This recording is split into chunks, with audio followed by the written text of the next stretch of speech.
So today I'm going to talk about the difference between running a mono signal chain, particularly in your wet effects, delay, reverb, maybe modulation as well, chorus, tremolo, and comparing the summed stereo signal. So running these pedals with a left and a right output, summing them together with something like the underfacer, or there's a bunch of other products out there that do the same thing, and comparing the summed signal with the true mono signal. Basically, some effects sum really well, and some are absolutely terrible.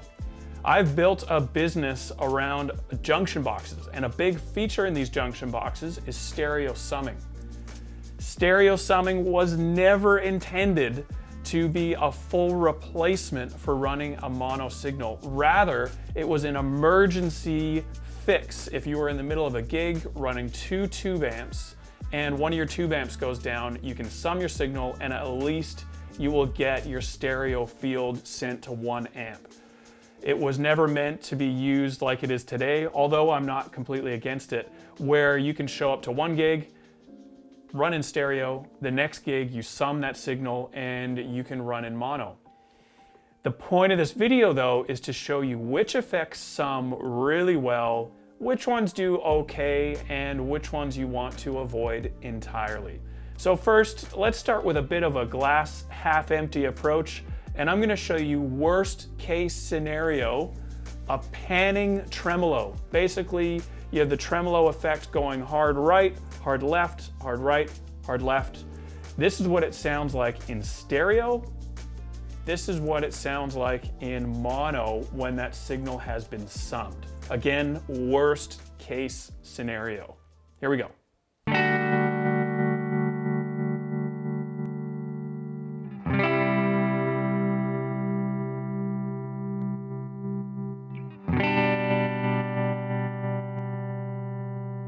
So you heard the worst case scenario. A panning tremolo completely disappears when it's summed. Not ideal.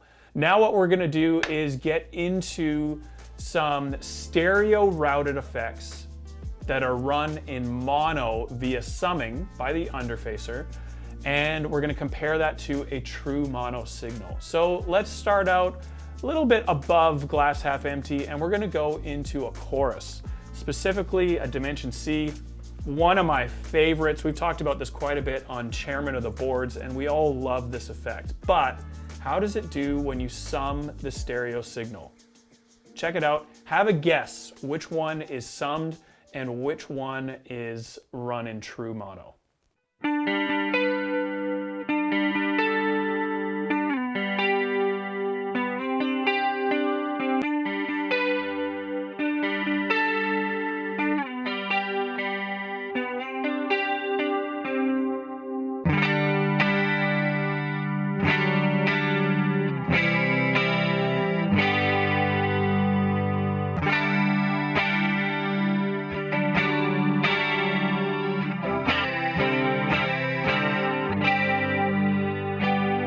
Okay, so there were 2 differences there. There was one where the chorus effect was probably a little bit more prominent, and then another one where it was quite diminished. Dimension C, diminished chorus.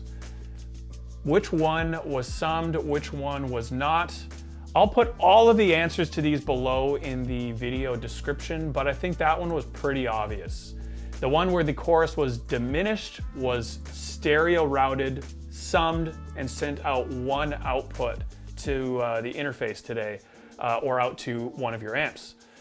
Let's get into some that are a little bit less obvious though. Which one is summed, which one is stereo? Instead of a panning tremolo, let's go with the Flint. The Flint is obviously by Strymon, has a reverb on one side and a tremolo on the other. What do you think? If this thing is not going to be panning, but even when it's routed in stereo, left and the right are getting the tremolo effect at the same time, how will it sum? Here we go.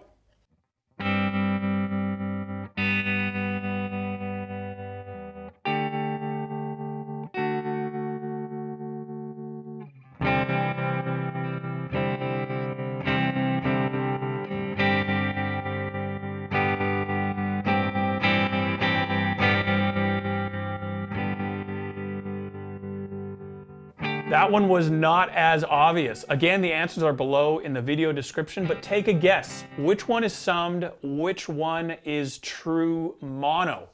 Let's get into reverb. Which one is stereo summed? Which one is mono? This is on the Flint, and it was set on the 80s reverb option with a pretty high mix and color and decay up as well. Relatively high, everything over halfway. See what you think.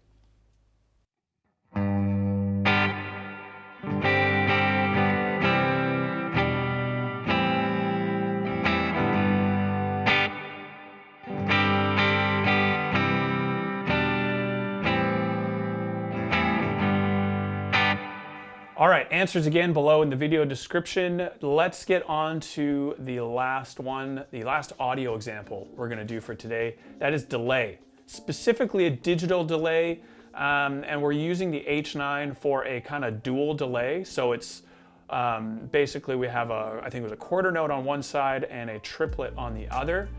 What happens when you run this in true mono versus running the H9 in stereo but summing it?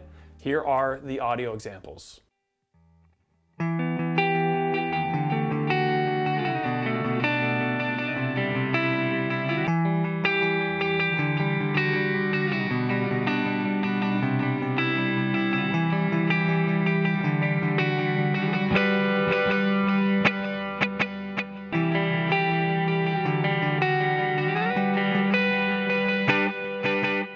That was the digital delay. Which one is summed? Which one is stereo? So the takeaway from all of these audio examples, if you have an effect that is heavy on stereo modulation, this is really exemplified by the panning tremolo versus the Flint, which runs the tremolo effect on both left and the right at the same time. But if you have stereo modulation that moves from left to right, it is not going to sum very well. In the case of a panning tremolo, it completely disappears. In the case of the Dimension C chorus, this also applies to flanger. If you have that stereo effect, it will be heavily diminished, so you won't hear the effect as much. The reason for this is phase cancellation. But when you have something like delay, something like reverb, very popular stereo effects, they do really well when you sum them. Again, it's not absolutely perfect, but I would be comfortable on my own rig, and I know plenty of customers run delay and reverb in stereo. Depending on the venue, they will sum that effect. If they have 2 lines or 2 amps they can use, they'll run it back in stereo without repatching. At the end of the day, this is up to you, your conscience, what you feel right about on your pedal board, and just go what works for your context. If you never, ever play in stereo, but you wanna maybe keep it as an option for future, just wire your board in mono. If you mostly run stereo and from gig to gig, maybe you'll run it in mono, or you wanna have mono as a backup in case an amp dies, great, you're good to go. But if you are heavily into modulation effects, run in stereo, summing is not going to be the best thing for you. Again, unless you're in an emergency situation where an amp goes down. Consider running those modulation effects in mono if you want to be able to switch back and forth easily with summing, and then run stereo delay and stereo reverb after that. Few different options, few different workarounds for you. There's the 2 different types of summing available on all of our products. Even in our custom shop, I should mention as well. But at the end of the day, summing is not a perfect option for every scenario that you're gonna come across. Hopefully that was helpful, a look into summing and where it's great and where it falls short. We'll see you next week for another video on the Goodwood Audio YouTube channel.